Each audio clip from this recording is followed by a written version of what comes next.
Welcome back to Soul Stories. Wishing you a joyful and happy new day. I've been under the weather the past 3 days, so I haven't been able to post stories as regularly. Thank you for your understanding. Today we're bringing you a romantic love story with just the right touch of humor. Let's dive in, and don't forget to subscribe to our channel. Chapter 1. Waking up in a strange place. Lana opened her eyes, her head pounding like a drum. Morning light pierced through the sheer curtains, shining straight into her face like it was mocking her. She winced and mumbled, "I swear I'll never drink again. At least not this week." But then she realized something even worse than the headache. This wasn't her room. The unfamiliarity of the room was downright alarming. A large bed, crisp white linens like a five-star hotel, and the faint scent of wood from the luxurious furniture. Lana shot upright, clutching her head, trying to piece together what on earth had happened last night. The farewell party for her old colleague. Wine. Someone suggested playing one shot, one secret. And then, blank. Her memory was like a film reel that had been cut off. "Did I get kidnapped?" Lana muttered to herself, heart thudding. She glanced around looking for clues. No ropes, no duct tape over her mouth, but also no purse or phone in sight. Just then, the sound of running water came from the bathroom, along with a soft humming. A man's voice. Panic hit her for real. She leapt off the bed, bare feet hitting the cold floor, eyes scanning the room for a weapon. A paring knife on the small dining table nearby was the only option. She grabbed it tightly, holding it up like an amateur swordsman, her heart pounding so hard it felt like it might burst out of her chest. "If I'm gonna die today, I'm taking the kidnapper with me." The bathroom door swung open. A tall man stepped out, dark hair still wet, a towel wrapped loosely around his waist. He stopped, looking at Lana with an expression that showed zero surprise. If anything, he looked bored. "What exactly are you planning to do with that knife?" he asked, his deep voice as calm as if he were asking about the weather. Lana pointed the knife at him, trembling. "Don't come any closer! Who are you? Where am I? What did you do to me last night?" The man raised an eyebrow, folding his arms across his chest. A move that only highlighted his muscles, which made Lana even more nervous. "Calm down. I'm the one who pulled you off the floor of a public restroom after you got drunk and sang happy birthday to yourself, and this is my apartment." Lana blinked, trying to process that. Restroom floor? Singing happy birthday? She couldn't remember a thing, but the deadpan way he said it made her feel both embarrassed and furious. "Then why am I here? You were planning to take advantage of me, weren't you?" He sighed and walked past her like she was invisible, heading to the closet. "If I wanted to take advantage of you, I wouldn't have let you sleep in the bed while I slept on the floor. You're heavier than I expected, and I don't enjoy back pain." Lana's jaw dropped, the knife slowly lowering in her hand. "Slept on the floor? You didn't sleep with me." She looked back at the bed and realized only one side of the covers was disturbed. Her side. "No," he replied curtly, pulling a white dress shirt from the closet and putting it on with swift, practiced motions. "You even threw up on my shirt, so if anyone's the victim here, it's me." Lana's face flushed bright red. She wanted to dig a hole and bury herself, but she tried to keep a brave face. "Then why didn't you take me home? Or at least call a cab?" "Because you kept yelling that, 'The world is my home,' and clung to my leg like a koala," he said, buttoning up his shirt before turning back to look at her. "Also, your phone was dead and your purse got left somewhere at the bar. I'm not a detective. I wasn't about to go searching for your stuff at midnight." Lana was speechless. Every sentence he said was a punch to her pride. But then she noticed something more important. He was now fully dressed in office attire, a sharp black suit, like he was getting ready for work. "Wait, who are you anyway? And why were you even kind enough to help me?" He paused, giving her a look that was hard to read. "My name's Anthony, and as for why I helped you, let's just say I don't like seeing people die of alcohol poisoning on the street." He picked up a cup of coffee from the table, took a sip, and added, "Now you should go. I have a meeting at 9. Lana nodded slowly, still dazed but at least relieved nothing terrible had happened. She placed the knife down and mumbled, "Thanks, I guess. I'll be out of your way." She rummaged around for her shoes, trying hard to avoid Anthony's gaze. He was still standing there, watching her with a completely unreadable expression. Just as she was about to open the door to leave, Anthony called out, "You forgot this." He tossed her a jacket, her own, soaked in the smell of booze. "Don't let me see you in that state again." Lana gave a sheepish smile, hugged the jacket, and bolted. She swore to herself that she'd never see that arrogant guy again. But life had other plans. Chapter 2. That man is my new boss? After that horrific morning at Anthony's house, Lana decided to start over. She stood in front of the mirror in the bathroom of her new company, fixing her messy hair, smoothing out her office skirt, and muttering to herself, "Lana, you're a promising communications expert, not some drunk idiot clinging to a stranger's leg. Today is a new day. Be professional." She took a deep breath, telling herself she'd wipe every memory of that arrogant man named Anthony from her mind. From now on, she'd focus solely on work. Work at Spark Vibe, the renowned advertising agency she'd just joined. Lana walked into the meeting room with a confident smile, holding a coffee cup like it was a lucky charm. Her new colleagues greeted her warmly, and the atmosphere buzzed with chatter about the upcoming project. She sat down, opened her laptop, ready to take notes on everything to prove she wasn't someone to be trifled with. "I'll do great," she told herself. "No one can overshadow Lana Tran." The meeting room door swung open. A middle-aged woman, the HR director, stepped in with a serious expression, but couldn't hide her excitement. "Everyone, I'm thrilled to introduce our new boss today, the person who will lead Spark Vibe to new heights. Please welcome Anthony Black, our executive director." Applause erupted enthusiastically. Lana clapped along, but the smile on her lips froze when Anthony walked in.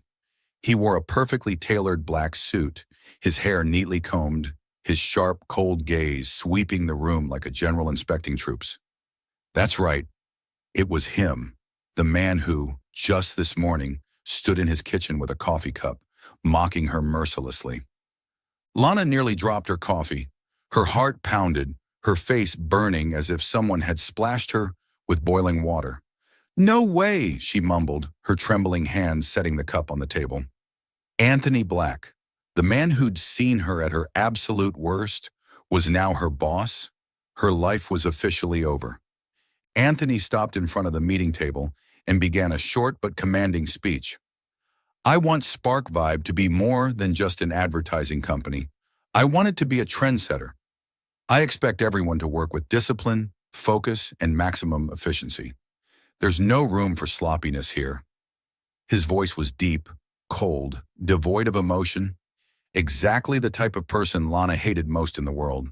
But then his eyes slid over to Lana. It was just a second, but she swore the corner of his mouth twitched upward, a clear, mocking smirk meant just for her. Lana ducked her head to the table, pretending to take notes while her mind spun wildly.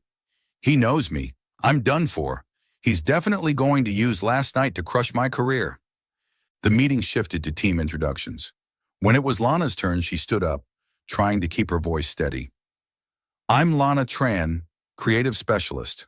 I have 5 years of experience in communications and look forward to contributing to Spark Vibe." She finished with a professional smile, but Anthony spoke up right after. "Lana Tran," he repeated her name, his tone even but laced with implication. "I hope you'll bring that creative spirit to your work and know how to control yourself when necessary." The room chuckled softly while Lana wanted to sink through the floor. He was hinting at last night. There was no doubt about it. Things only got worse when they started discussing the first project, a campaign for a high-end fashion brand. Lana, with her free-spirited creativity, pitched her idea. "I think we should do a short video, street style, approachable yet luxurious. Maybe add a surprise element, like a model emerging from a crowd with the new collection." Anthony frowned, cutting in without hesitation. "That idea lacks focus. We're promoting high-end fashion, not market goods. I need a clear plan with data to back it up, not random inspiration." Lana bit her lip, trying to stay calm. "But young customers today love breakthroughs. If we're too rigid, we'll lose the freshness Spark Vibe prides itself on." "Breakthrough doesn't mean lack of discipline," Anthony shot back, his voice icy. Do you have any data proving this crowd will buy? Or are you just going by gut feeling? They locked eyes, neither backing down. Colleagues around them started glancing nervously, the meeting room tense as a taut string. Finally, the HR director stepped in. You both have a point. Why not combine Lana's idea with Anthony's practical approach? This project needs both of you. Lana nodded reluctantly, but inside she wanted to scream. I'd rather work with a pig than this guy. Anthony said nothing, just jotted something in his notebook, his face as calm as if nothing had happened. After the meeting, Lana bolted to the bathroom, looked at herself in the mirror and whispered, You've got to survive this, Lana. Don't let that guy win. But she didn't know that Anthony, passing by the hallway, muttered to himself, She's a real troublemaker, but more interesting than I thought. Their silent battle had only just begun. Chapter 3. The conflict begins. After that tense first meeting, Lana told herself she wouldn't let Anthony Black shake her resolve. She'd spent the whole night perfecting the communications plan for the fashion campaign, adding data, researching trends, and even creating a colorful mood board to prove her luxurious street-style idea was completely feasible. This time he'll have to shut up, she muttered, typing away while sipping her third coffee. The next morning, Lana strode into the meeting room, radiating confidence. She presented her plan to the team, her voice brimming with passion. We'll shoot the video on a bustling street, with the main model stepping out from the crowd with the new collection. Surprising yet relatable. I checked. 65% of our target customers are under 30, and they love creativity and don't want to be boxed in by rigid ads. Colleagues nodded, some even clapping in encouragement. Lana glanced at Anthony, awaiting his reaction. He sat there, holding the plan she'd sent last night, flipping through pages with an expressionless face. Finally, he looked up, his voice flat like a weather report. This idea isn't feasible. Lana blinked, thinking she'd misheard. Not feasible? What did you just say? Anthony set the plan on the table, tapping his finger lightly on the paper. I've reviewed it. You rely too much on emotion. That 65% figure doesn't prove they'll buy from a street ad. Filming outdoors is high risk. Weather, noise, uncontrollable crowds. Do you have a backup plan? Lana felt heat rush to her face. She took a deep breath, trying to keep her voice steady. This isn't emotion, it's creativity. You don't understand young users. They're sick of formulaic stuff. If we do an in-studio ad like always, they'll scroll past it in 3 seconds. And if your outdoor video fails, we'll lose millions because of your creativity, Anthony replied, his tone frigid. I've revised the plan. We'll shoot in a studio, focus on the product, and add CGI effects for a breakthrough. It's controllable and efficient. Lana stared at him, her mouth dropping open as if she wanted to scream. Revised? You revised my entire idea without even asking me? Anthony shrugged as if it were obvious. I'm the boss. I decide what's best for the company. The meeting room fell silent, all eyes on the two of them. Lana couldn't hold back anymore. She shot to her feet, pointing straight at Anthony. You're not a boss, you're a soulless machine. You don't understand customers, you don't understand creativity, and you definitely don't understand teamwork. If you think CGI is a breakthrough, sorry, but you're living in the last century. Anthony raised an eyebrow, showing a hint of reaction for the first time in the meeting. Are you done? Because if you are, sit down. I don't have time to argue with someone who can't control their emotions. Emotions are what make ads successful, not your dry numbers, Lana roared, slamming her hand on the table. Her coffee cup wobbled, spilling a little, but she didn't care anymore. The meeting room now felt like a battlefield, with colleagues watching in a mix of fear and fascination as the two clashed. Just then, Eleanor Grayson, the chairwoman of the board, spoke up, her voice calm but with a hidden smile. Enough, you two. I think you both have valid points. Anthony wants efficiency, Lana wants creativity. Why not combine the two? This project is important, and I want you both to work together to perfect it. Lana and Anthony said in unison, What? They glared at each other, sparks flying from their eyes, but Mrs. Grayson didn't let them protest. It's settled. The deadline is 2 weeks. I expect good results from both of you. The meeting ended in awkward silence. Lana stormed out, clutching her laptop like she wanted to crush it. She swore she wouldn't let Anthony win again. As for Anthony, he stayed behind, looking at the plan covered in his edits, letting out a soft sigh. "She's a real storm," he muttered, but the corner of his mouth twitched upward. That night, an email from Anthony popped up in Lana's inbox. Subject: professional feedback on the campaign plan. The content was a long list of points he deemed unrealistic in her idea, along with suggestions about using CGI and optimizing the budget. Every word was dry and rigid, classic Anthony Black. Lana read it, so furious she wanted to smash her screen. She clicked reply, but instead of writing a serious response, she opened Google and found a meme. An image of an old man at an ancient computer with the caption, "When your boss thinks CGI is the peak of creativity." She attached the meme, added the line, "Thanks for the feedback, boss. Hope you like this gift," and hit send. 10 minutes later, her phone lit up with Anthony's reply. No words, no sentences, just an attachment. A screenshot of her email with a scribbled red handwritten note. "Very professional, Ms. Tran." Lana burst out laughing, but quickly shut off her phone, telling herself, "This guy isn't worth my energy." But deep inside, a strange feeling began to spark, the sense that this battle wouldn't end as easily as she thought. Chapter 4. Working Together, Sparks Fly Every Day. After Mrs. Eleanor Grayson's decision, Lana and Anthony were officially tied to each other for the fashion project. Lana was still fuming that Anthony had dared to overhaul her ideas, while Anthony clearly wasn't thrilled about working with someone he considered undisciplined. But they had no choice. The 2-week deadline loomed like a blade at their throats, forcing them to sit down together after hours and even plan a business trip to scout filming locations. On their first day working together, Lana arrived at Anthony's office with a stack of documents and a forced smile. "I hope you're not planning to revise everything again," she said, her tone half joking, half serious. Anthony sat behind his desk, not looking up from his laptop screen. "If you'd done it right the first time, I wouldn't need to revise anything." Lana bit her lip, slamming the stack of documents onto the table. "I did it right my way. You're the one who refuses to understand the idea." Anthony finally looked up, his gaze sharp and cold. "Ideas without data to back them up are just daydreams. We need a campaign name, a color palette, and a concrete plan. Let's get started." They dove into the work, but the atmosphere was like a boxing match. Lana suggested a campaign name, Urban Luxe, luxurious yet approachable. Anthony dismissed it outright. "Sounds like a discount store name.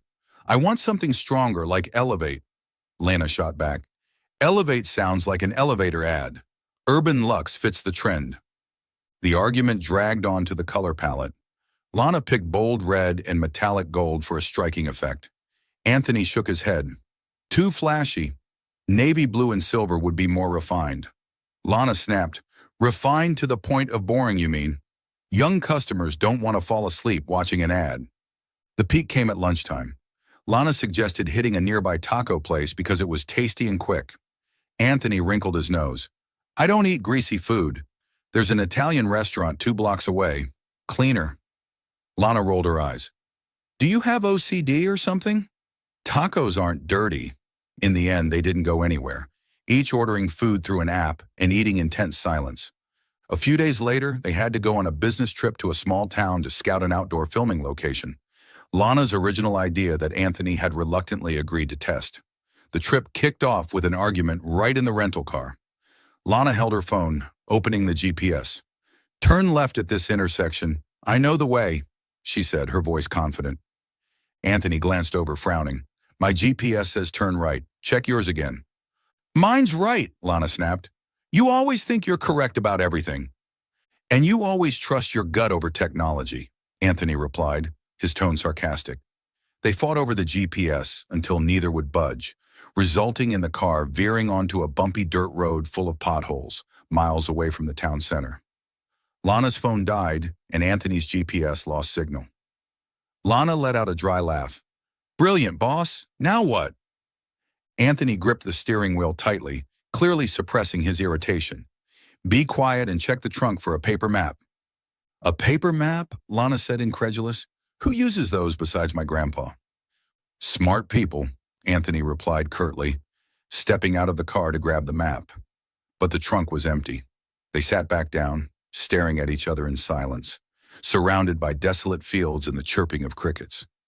As night fell, they found a small town nearby, but the only hotel had just one room left. Lana looked at Anthony, clutching her bag like a lifeline. I'm not sharing a room with you. Anthony sighed, rubbing his temple. You think I want to? But there's no other option. I'll sleep on the chair. The receptionist, a cheerful older woman, chimed in. Oh, you two are so cute, arguing like newlyweds. Lana blushed, while Anthony silently took the key, not bothering to argue. The hotel room was small but clean, with a double bed and an old armchair. Lana quickly claimed the bed, stacking pillows into a boundary between the two sides. If you cross this line, I'll scream, she warned. Anthony looked at the pillow wall, the corner of his mouth twitching like he wanted to laugh but held back. Don't worry, I have no intention of invading your territory.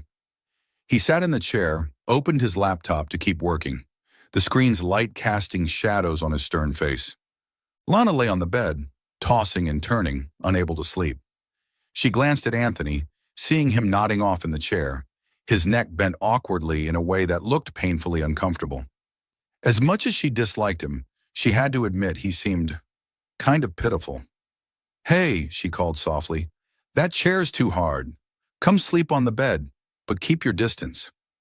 Anthony opened his eyes, looking at her in surprise. You sure? Sure, but don't get any ideas, Lana replied, turning away to hide her awkward smile. Anthony hesitated for a moment before lying down on the other side, staying a full meter away from the pillow boundary. They were silent, but the tension in the air had eased. The next morning, they woke up with a strange feeling. Lana found that Anthony had gotten up early, leaving a cup of coffee and a note that read, Thanks for the bed. Don't spill the coffee. She picked up the cup, took a sip, and smiled unconsciously. But then she quickly told herself, No, Lana, don't go soft. He's still the enemy. Meanwhile, Anthony stood on the balcony, looking down at the small town. He muttered to himself, She's such a hassle, but not as bad as I thought. Their battle wasn't over, but for the first time, both felt that the other wasn't just someone to hate. Chapter 5. A Softer Side Revealed. After the drama-filled business trip, Lana and Anthony returned to Spark Vibe with an unspoken agreement. Pause the arguing to finish the project on time. But in Lana's mind, Anthony remained an insufferable boss, so cold she wondered if he even had a heart. He's probably assembled in a lab, she muttered, tweaking the ad script while stealing glances across the room where Anthony was holding an online meeting, his face devoid of expression. That day, they had to work late to prepare for a client meeting the next morning. By nearly 9 p.m., the office was deserted, with only the lights from Lana's and Anthony's desks illuminating the space. Lana stood up to stretch, deciding to step out for coffee to stay awake. I'm heading out. Want anything? She asked, her tone reluctant. Anthony looked up, slightly surprised by the question. Black coffee, no sugar, he replied curtly, then turned back to his screen. Lana grumbled under her breath, typical bland guy, but nodded and stepped outside. It was dark, the streets quiet, with only a few cold gusts of wind blowing through. She walked, mulling over ways to tweak the color palette so Anthony couldn't nitpick, when she suddenly stopped, spotting a familiar figure under a streetlight. Anthony, yes, Anthony, was kneeling on one knee on the sidewalk, his suit jacket sleeves rolled up, gently cradling a fluffy puppy with an injured leg. Lana blinked, thinking she'd seen wrong. Gone was his usual cold demeanor. He looked strangely tender. He pulled a handkerchief from his pocket, carefully wrapping it around the puppy's leg, murmuring softly, Good boy, don't be scared. You'll be fine. The puppy whimpered, licking his hand as if in gratitude. Lana stood frozen, clutching her chest. Am I dreaming? She asked herself. Anthony Black, the man she thought only cared about data and CGI, was here on the street, tending to a stray dog. She quietly hid behind a tree, watching. Anthony stood up, glancing around as if searching for something, then carried the puppy toward a vet shop a few steps away. He knocked, spoke briefly with someone inside, left the puppy with some cash, and walked away. Lana's heart beat faster than usual. She didn't know why, but the scene stirred her curiosity. "He's not a robot?" she muttered, then hurried into the coffee shop before Anthony could catch her spying. Back at the office, Lana set the black coffee in front of Anthony without a word. He looked up, nodded in thanks, but she lingered, staring at him longer than usual. Anthony frowned. "What? Is there something on my face?" "No, nothing." Lana shook her head, returning to her desk, but her mind couldn't stop replaying the moment. Maybe Anthony wasn't as rigid as she thought. Maybe he had a softer side, one he hid too well. The next morning, an unexpected crisis hit. The fashion brand's social media account leaked false info about the campaign. Someone claimed they used cheap materials, sparking a storm of criticism online. The client called SparkVibe in a fury, demanding an immediate explanation.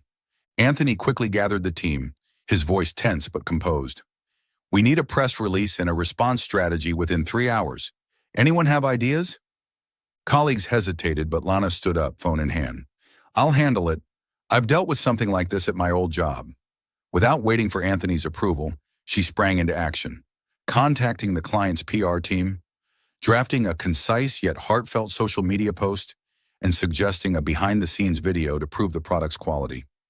She worked like a whirlwind, typing furiously while directing the design team to edit the footage. Anthony stood aside, watching without interrupting, a rare move for him. In under 3 hours, Lana's post was approved, the video went live, and the hashtag number #TruthBehindTheThreads spread like wildfire, turning the tide. The client called back, profusely grateful, while colleagues clapped in admiration. When the office quieted down, Anthony approached Lana's desk, hands in his pockets. "Good job," he said, his tone no longer cold. "You're sharper than I thought." Lana looked up, a bit startled. "Thanks. I just did what needed doing." But she couldn't help a small smile. It was the first time Anthony had praised her without a jab. Anthony nodded, about to walk away, but paused. "The coffee this morning, did you make it?" "No, just bought it," Lana replied, frowning. "Why?" "Nothing. It just tasted better than usual," he said, then walked off, leaving Lana with an odd feeling. He'd complimented her twice, in his very Anthony way. That night, they stayed late again to finalize the ad script. The tension between them had eased.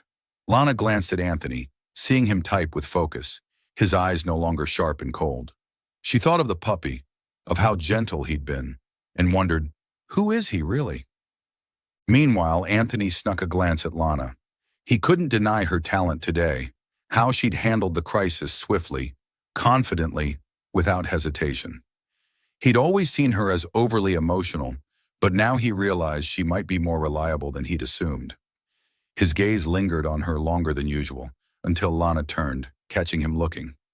"What?" she asked, her tone slightly wary. Anthony flinched, turning back to his screen. "Nothing. Just checking if you're dozing off." Lana smirked. "I'm not you," nodding off in a chair. But her smile wasn't mocking anymore. It carried a hint of warmth. Anthony didn't reply, but the corner of his mouth twitched upward. For the first time, they looked at each other without the urge to spar. A strange feeling crept between them, not quite friendliness, but certainly no longer hostility. Chapter 6. Growing Closer. The fashion project finally entered its main filming phase, and Mrs. Eleanor Grayson requested the entire SparkVibe team to fly to Paris to execute the campaign on a quaint, historic street. A blend of Lana's street-style idea and Anthony's refined approach. The business trip would last a week, and Lana couldn't help but feel excited at the thought of living in the fashion capital. But she overlooked one detail. She'd be staying with the team, and worse, with Anthony. The first day in Paris was a disaster. The plane landed late, and when the team reached the baggage claim, Lana discovered her suitcase was missing. "No way!" she yelled, racing around the airport like a whirlwind.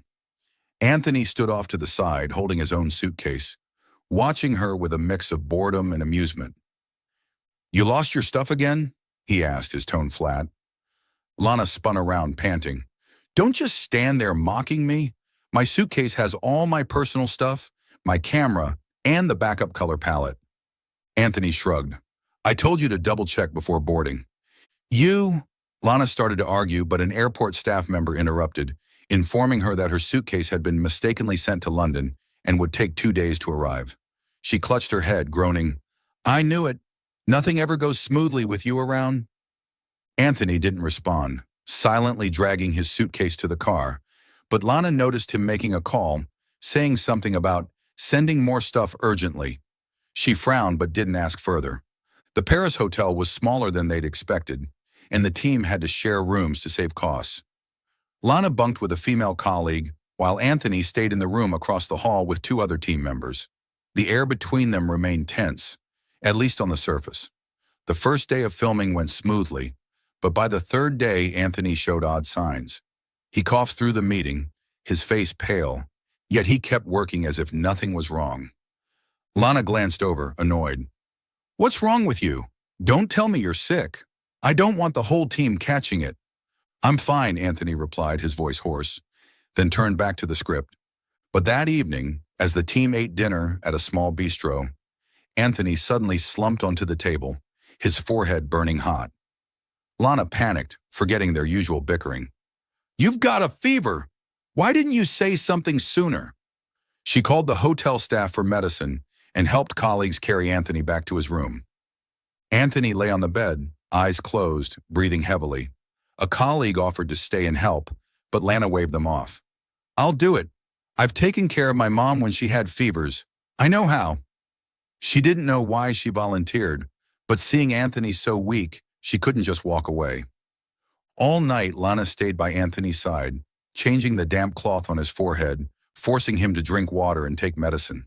He was delirious, mumbling incoherently at times. Near dawn, he opened his eyes, finding Lana dozing in the chair beside him, still holding the cloth. Why are you here? He asked, his voice feeble. Lana jolted awake, yawning widely. To make sure you don't die while I'm asleep, you owe me a thank you. Anthony looked at her, for once not inclined to argue. Thank you, he said softly, closing his eyes again, but the corner of his mouth curved up slightly. The next day, Anthony recovered enough to work, though still a bit weary. Lana, despite her lack of sleep, buzzed with energy, darting between the film set and the hotel. She didn't notice Anthony frequently glancing her way, his gaze no longer sharp and cold. That night, the team held a casual snack session on the hotel balcony to unwind. Lana held a glass of wine, sitting next to Anthony, for the first time, not because she had to. The mood was light, laughter echoing from colleagues, and for once they didn't argue. You're really good at taking care of sick people, Anthony said suddenly, breaking the silence between them. Your family must be proud. Lana smiled faintly. Just my mom. She gets sick a lot, so I'm used to it. What about you? What's your family like? Anthony paused, his gaze distant. Just my dad. My mom passed away early. My dad's an engineer. He taught me everything has to be precise. No room for mistakes. Lana frowned. So that's why you're so meticulous? Anthony nodded, his voice lowering. Not just that. I had a close colleague at my old company. We built a big project together, but he betrayed me, sold the idea to a rival, and blamed me when it failed. Since then, I learned not to trust anyone, not to let anyone ruin my work. Lana was stunned. She hadn't expected Anthony to open up like this. So you control everything to avoid getting hurt again? Anthony didn't answer, just took a sip of wine, but his eyes said it all. Lana felt a part of her soften. I get it, but not everyone's like that, you know? You're different? Anthony turned, looking straight at her. Lana smiled, shrugging. I'm a mess, but I don't betray people. Try trusting me and see. Anthony said nothing, but for the first time he smiled. A real smile, not a smirk. Lana laughed too, and they sat there, chatting about little things, hobbies, favorite movies, even how Lana once nearly burned down the kitchen while cooking. Her laughter rang out, and Anthony, though he wouldn't admit it, felt his heart lighten. On their last day in Paris, they strolled through a small street before heading home. Lana bought a crepe, took a bite, and handed it to Anthony. "Try it. Don't you dare say I don't eat sugary stuff." Anthony hesitated but took it, nibbling a small piece. "Not bad," he said, and Lana beamed. They walked side by side, no arguing, just casual remarks and occasional glances that carried a new warmth. On the flight back, Lana dozed off, her head resting on Anthony's shoulder without realizing it. He looked down, about to nudge her off, but stopped. "Just this once," he muttered, his hand gently resting on hers, careful not to wake her. Chapter 7. The First Unexpected Kiss. The Paris business trip was over, but the fashion project still had a pile of post-production work to tackle. Lana and Anthony returned to Spark Vibe, diving into tense, relentless days to perfect the ad video before presenting it to Mrs. Grayson. That day, they stayed at the office late into the night, editing every frame, debating every subtitle line. By 11 p.m., Lana slumped onto the desk, groaning, "I'm about to die from exhaustion. Somebody save me." Anthony glanced over, his fingers still typing. "If you want to rest, go ahead. I can handle it alone." Lana lifted her head, glaring. "You think I'd give up that easily? I just need a little boost." She stood, pulling 2 cans of beer from the mini fridge in the office corner, leftovers from a team party the previous week. "Here, drink this. Working this hard without relaxing is insane." Anthony frowned, clearly unenthused. "I don't drink beer while working." "Well, we're not working now. This is break time," Lana replied, setting a can in front of him before cracking open her own and taking a sip. "Relax a little, boss. Aren't you tired?" Anthony eyed the can, then looked at Lana, sitting cross-legged on her chair, hair a mess, but eyes blazing with adrenaline. He sighed, finally picking up the can and popping it open. "Just this once," he said, taking a small sip, then wincing. "Too bitter." Lana burst out laughing. "Bitter but good. You really don't know how to enjoy anything." Her laughter echoed through the quiet space, and for the first time, Anthony didn't find it annoying. He took another sip, then spoke up unexpectedly. "You know, in college I tried brewing my own beer once. Total disaster. My friend said it tasted like dishwater." Lana's jaw dropped, then she clutched her stomach, laughing. "Dishwater?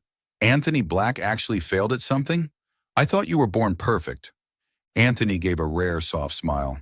"I'm not perfect. I just don't like people seeing me fail." The atmosphere between them began to shift.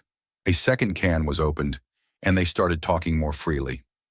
Lana recounted how she nearly burned down the kitchen trying to cook dinner for her mom, while Anthony admitted he'd once been kicked out of an art class for drawing a cat that looked like a watermelon.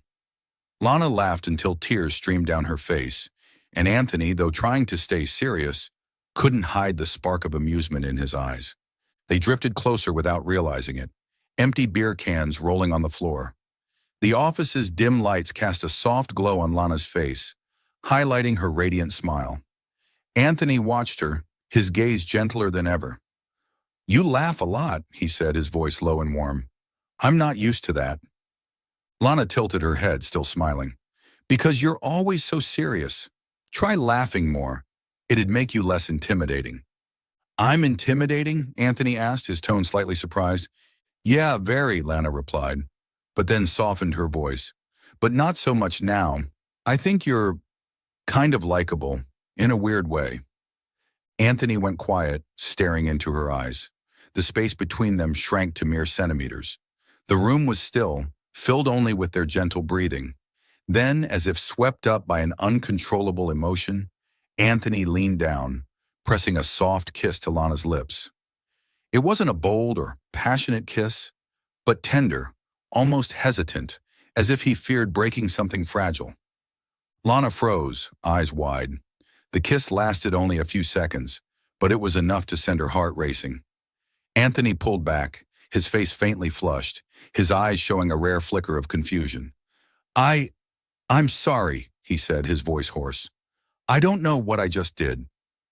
Lana didn't answer. She shot to her feet, hands covering her face, her mind spinning. I need air," she stammered, then bolted out of the office, leaving Anthony sitting there, still gripping the empty beer can. Lana rushed to the balcony, the cold wind snapping her back to clarity. She clutched her chest, trying to steady her breathing. What just happened? She asked herself, her voice trembling. Anthony's kiss, gentle, sudden yet full of feeling, left her reeling. She hated him, didn't she? He was the insufferable boss, always nitpicking, always driving her crazy. So why was her heart pounding like this? Why did she feel warmth instead of anger? She leaned against the railing, staring down at the empty streets. Anthony's image flashed in her mind, his tender gaze as he kissed her, his hesitant voice when he apologized. "I'm losing it," she muttered. "I can't like him. No way." But she couldn't deny the feeling. The kiss wasn't a random mistake. It was something deeper, something they'd both unwittingly revealed in an unguarded moment. Lana covered her face, utterly bewildered. She didn't know how to face Anthony anymore. Back in the office, Anthony sat still, his hand clenching the can until it crumpled. He berated himself. "What did I just do?" he mumbled. He wasn't impulsive, never had been. But Lana's smile, her voice, the way she made him laugh, they'd shattered the wall he'd built over years. He wanted to run after her, explain, but his feet felt nailed to the floor. He was afraid she'd hate him more, afraid he'd just ruined something fragile between them. Both were confused, both rattled, but deep inside a small seed had been planted, though neither dared to admit it yet. Chapter 8. Taking a Step Back. After that kiss the previous night, Lana felt like her entire world had turned upside down. She couldn't sleep, tossing and turning all night, her mind spinning with questions. What was Anthony thinking when he kissed me? Was he serious, or was it just a spur-of-the-moment thing? The next morning, she arrived at the office with dark circles under her eyes, resolved to do one thing: avoid Anthony at all costs. Lana got there earlier than usual, hunching over her corner desk, burying herself in her laptop as if work were her lifeline. When Anthony walked in, she pretended to be busy, eyes glued to the screen, though her hands trembled on the keyboard. Anthony, on the other hand, was his usual self, crisp black suit, voice steady as he assigned tasks to the team. He didn't look at Lana longer than necessary or mention anything about the night before, as if the kiss had never happened. "We need to finalize the edit today," he said, his tone cold. "Lana, check the subtitles again. I don't want any mistakes." He turned away without waiting for her reply. Lana nodded stiffly, but inside she was burning. "No mistakes? Then why did you kiss me and act like it was nothing?" she thought, her fingers hitting the keys so hard the colleague next to her flinched.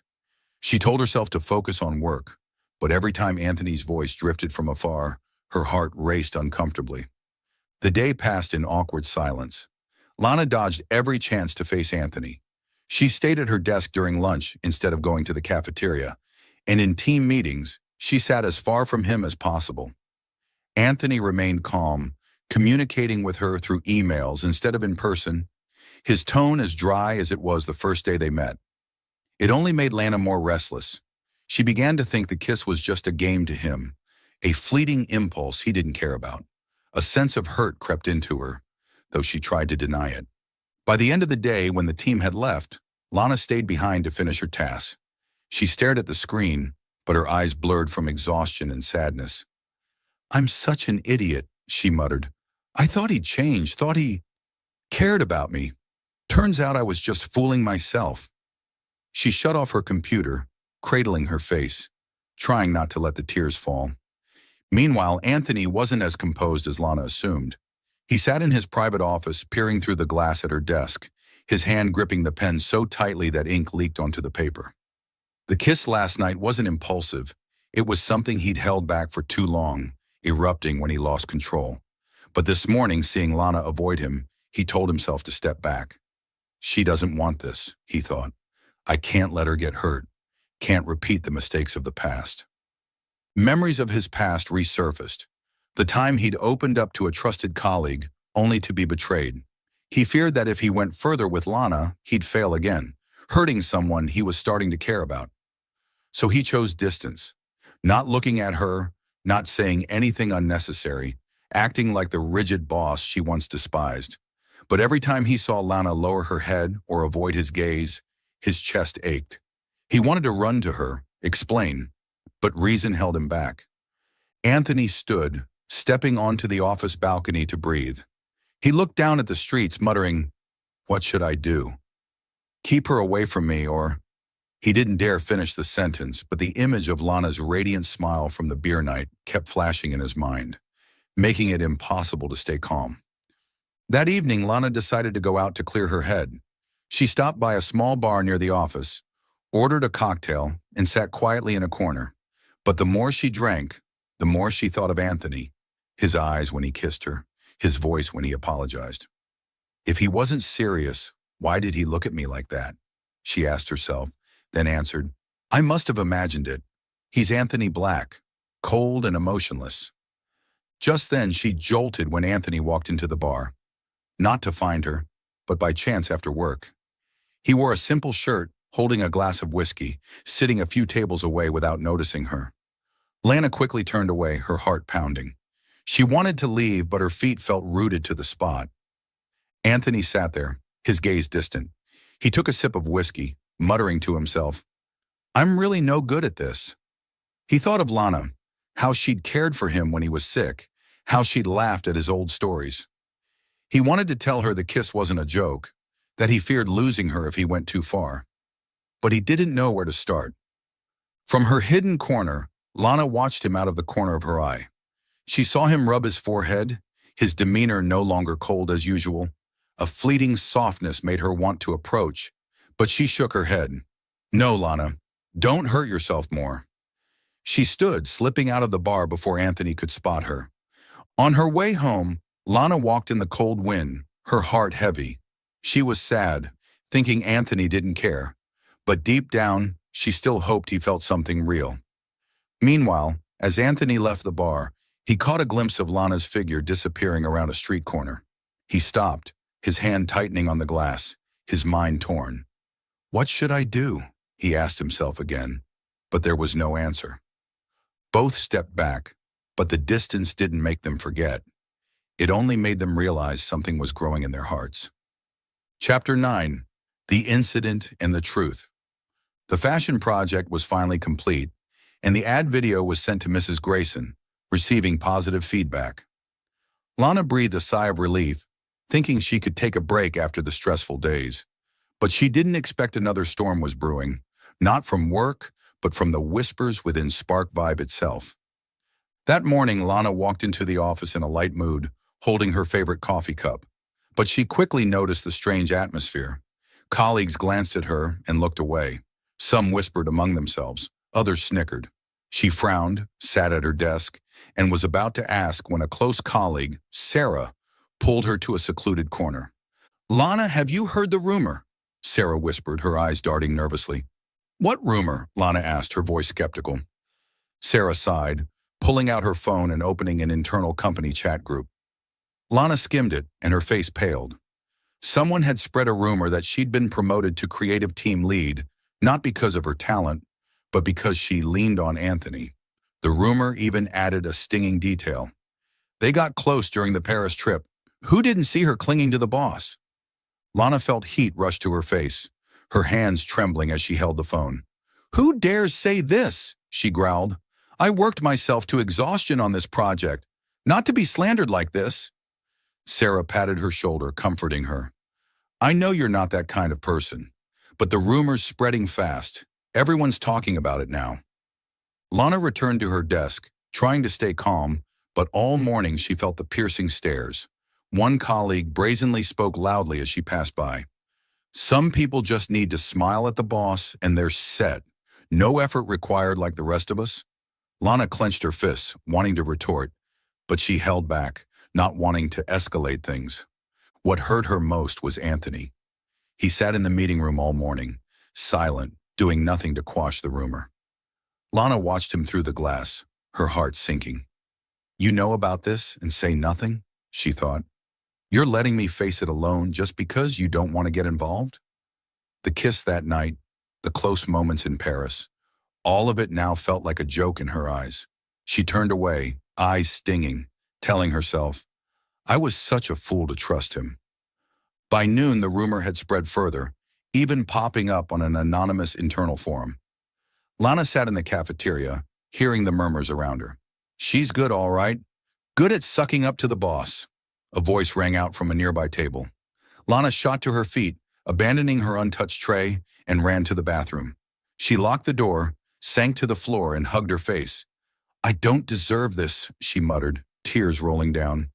She was hurt not just by the rumor, but by Anthony, the man she'd thought would protect her, staying silent. Meanwhile, Anthony wasn't as indifferent as Lana assumed. He'd known about the rumor since morning when an assistant privately reported it to him. He hadn't spoken up right away because he wanted to trace its source, not wanting a rash move to further damage Lana's reputation. But when he saw her leave the cafeteria looking devastated, he realized he'd been wrong. "I can't let her suffer anymore," he told himself, his hand gripping the table's edge. That afternoon, Anthony abruptly called the entire company to the large meeting room. Lana joined reluctantly, sitting in the back corner, her eyes red but her face composed. Anthony stepped up, his gaze sweeping the room, his voice low and sharper than ever. "I've heard there's a rumor in the company," he began, cutting straight to the point, "about Lana Tron and her position. I want to set the record straight once and for all." The room fell deathly silent. Lana looked up, surprised but still wary. Anthony continued, "Lana was promoted because of her ability, not because of any connection to me or anyone else. She handled a PR crisis in 3 hours, something none of you could do. She worked herself to the bone in Paris, and without her, this project would have failed. Anyone who dares say she leaned on someone should look at their own contributions." He paused, staring directly at the crowd. "I won't tolerate slander in this company. If I hear it again, that person will leave Spark Vibe immediately. Understood?" No one dared speak. Anthony turned to Lana, his gaze softening. "Ms. Tran, I'm sorry for not speaking up sooner. You deserve respect." He nodded to her, then stepped off the podium, leaving the room stunned. Lana sat there, her heart pounding. Anthony's words were like a gust of wind clearing the dark clouds from her mind. She was moved, tears welling up again, but this time from relief and gratitude. Colleagues began looking at her differently. Some apologized, some clapped in support, but Lana didn't care about them. She only looked at Anthony, standing in the room's corner, his back turned as if he didn't want her to see his face.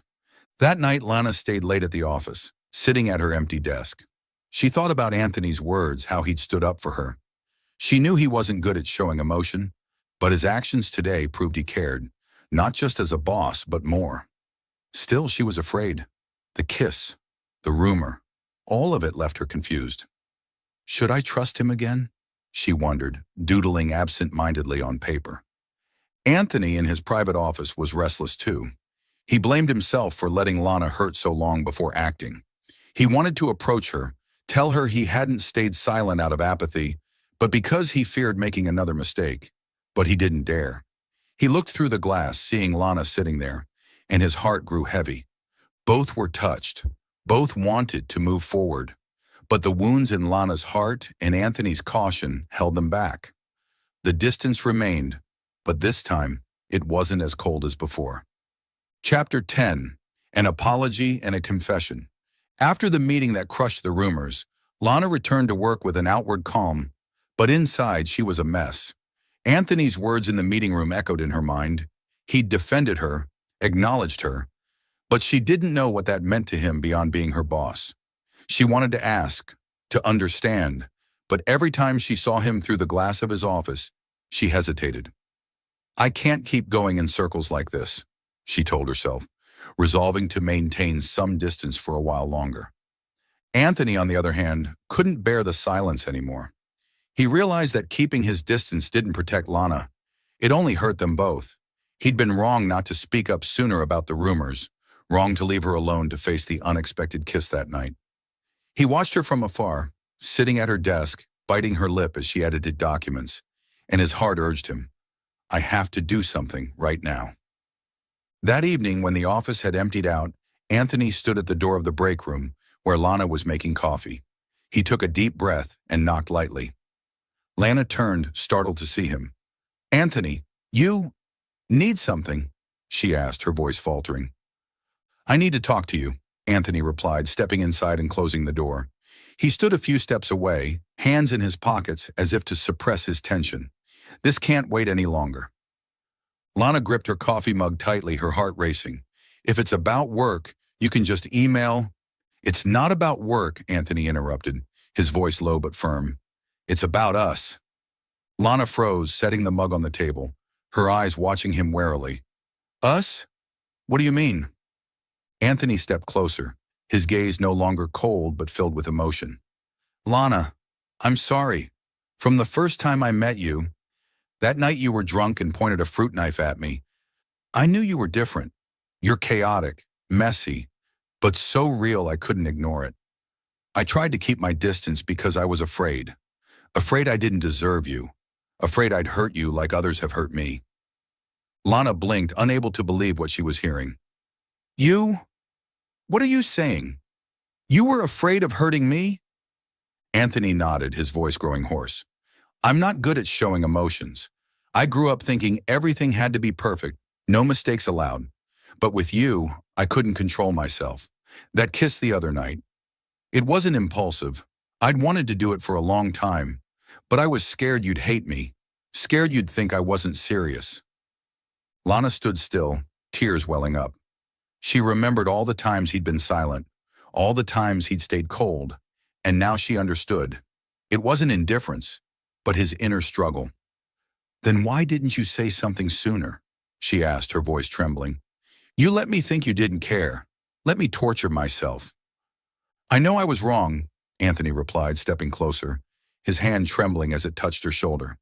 I didn't speak up when the rumors spread because I wanted to handle it cleanly. Didn't want to drag you into more trouble, but I was wrong. I should have stood by you from the start. Lana, I like you. I have for a long time. Anthony's confession hit Lana like a wave. She looked at him, seeing his eyes red, seeing him, the man always so rigid, now trembling before her. Her tears spilled over, unstoppable. You're such an idiot, Anthony Black, she said, her voice choked. You made me sad, made me think you didn't need me. But I like you too. I don't even know when it started. Anthony froze, then pulled her into his arms, holding her tight as if afraid she'd vanish. I'm sorry, he whispered into her hair. I don't want to lose you. Lana hugged him back, her tears soaking his shirt. She cried, but not from sadness, from relief, from joy. I don't want to lose you either, she said, her voice mixed with sobs. But if you make me sad again, I'll really grab that fruit knife. Anthony laughed, the first time she'd heard him laugh so loudly. He let her go, wiping the tears from her cheeks, his eyes gentle. I promise, no more fruit knives. Lana laughed too, though her eyes were still wet. They stood there gazing at each other, and in that moment, every distance, every misunderstanding melted away. She stood on her toes, pressing a light kiss to his lips. This time she took the lead. Anthony responded, tender but deep, as if they were saying, I love you, without words. They sat on the break room sofa, hands intertwined, talking as if no wall had ever stood between them. Lana recounted how rattled she'd been after the first kiss, while Anthony admitted he'd lost sleep for nights thinking about her. I even thought you'd quit after the rumor mess, he said, his voice tinged with worry. Me quit? Then who'd argue with you? Lana replied, winking. You need me to keep your life from getting boring. Anthony smiled, pulling her closer. You're right. I need you. They sat there joking, crying a little, then laughing again, like two kids who just found each other after days of being lost. They admitted that love had crept in at the most unexpected times. Through their fights, the lost road trip, the sudden kiss in the night. It wasn't loud or perfect, but it was real. When they left the office, it was late. Anthony held Lana's hand, stepping out into the cold streets. What now? She asked, looking up at him. Now we start over, he replied, squeezing her hand. But this time, no hiding. Lana smiled brightly, resting her head on his shoulder. Fine, boss, but you're buying me coffee tomorrow morning. Anthony nodded, his eyes full of love. Black, no sugar for me. You can have whatever you want. They walked off hand in hand, leaving behind their days as rivals and stepping into a new chapter, where they could love without fear. Chapter 11. The Official Frenemy Couple. After that fateful night in the break room, Lana and Anthony no longer hid their feelings. They officially started dating, but both agreed to keep it under wraps at the company for a while. Not out of shame, but because they weren't ready to face curious stares. However, at Spark Vibe, where rumors spread faster than Wi-Fi, their secret didn't last long. That morning, Lana arrived at the office with a radiant smile, carrying 2 coffee cups, one for her, one for Anthony. She set the cup in front of him with a wink, whispering, "Black, no sugar, just your style, boss." Anthony smiled, replying softly, "Thanks, Ms. Tran." But their gazes lingered too long, too sweetly, and Sarah, who sat nearby, instantly picked up on something unusual. "Wait a sec," Sarah said, pointing at them. "You two, there's something going on, right?" Lana flinched, nearly spilling her coffee, while Anthony coughed, pretending to focus on his laptop. But Sarah wouldn't let it go. She shouted, "I knew it! They're dating!" The office went silent for 3 seconds, then erupted. "What? No way! Frenemies turned lovers?" Colleagues crowded around, eyes wide, staring at Lana and Anthony as if they'd stepped out of a rom-com. Lana blushed, stammering, "Everyone, calm down, it's not a big deal." But Anthony, surprisingly composed, stood up and placed a hand on her shoulder. "That's right," he said, his voice steady. "We're dating. Any problem with that?" He scanned the room, his look both serious and challenging, silencing the crowd. Then he turned to Lana, smiling. "She's my girlfriend. Done." The office exploded again, this time with applause and whistles. Sarah hugged Lana tightly, yelling, "I knew it! You two were perfect for each other since that first argument." Lana gave an awkward laugh while Anthony just shook his head, though the corner of his mouth betrayed his joy. From then on, Lana and Anthony became an official couple, and incredibly in sync. At work, they were a perfect match. Lana conjured bold, creative ideas, while Anthony ensured everything was practical and effective. Once, while preparing a new campaign, Lana suggested using neon lighting as the centerpiece. Anthony frowned. "Neon? Sounds like a bar sign." Lana fired back, "That's the charm. Don't you see retros trending?" They bickered back and forth, but ultimately crafted a plan blending neon with muted tones, striking yet sophisticated. The client loved it. Outside of work, they grew closer. Anthony started brewing coffee for Lana every morning, while Lana dragged him to eat tacos despite his grimace at the grease. But now their spats had a different flavor, no longer tense but affectionate. One noon, as Lana ate a sandwich, Anthony snatched the last bite, saying, "You're eating too much. Let me help." Lana roared, "You dare steal my food? Give it back." She lunged at him, and they ended up laughing hysterically, tangled in each other's arms on the office sofa. The company gradually got used to this sight. They were no longer just frenemies, but a lovingly bickering couple that everyone envied. Chapter 12. Happiness Without Reason. A year passed since Lana and Anthony officially became a couple. Spark Vibe thrived and both advanced. Lana became creative director, and Anthony took over as CEO after Mrs. Grayson retired. They moved in together into a small but cozy apartment, where every day began with their comical arguments. Every morning, Lana woke to Anthony muttering by the kitchen, "What kind of coffee is this? It's so bitter." Still groggy, Lana shot back, "Bitter's the best. You wouldn't get it." Then they'd squabble over everything, folding the blanket, picking a TV channel, who forgot to take out the trash.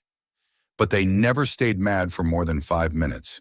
Anthony usually ended it by pulling Lana into his arms, whispering, "You're such a pain," while Lana laughed, "You're no better."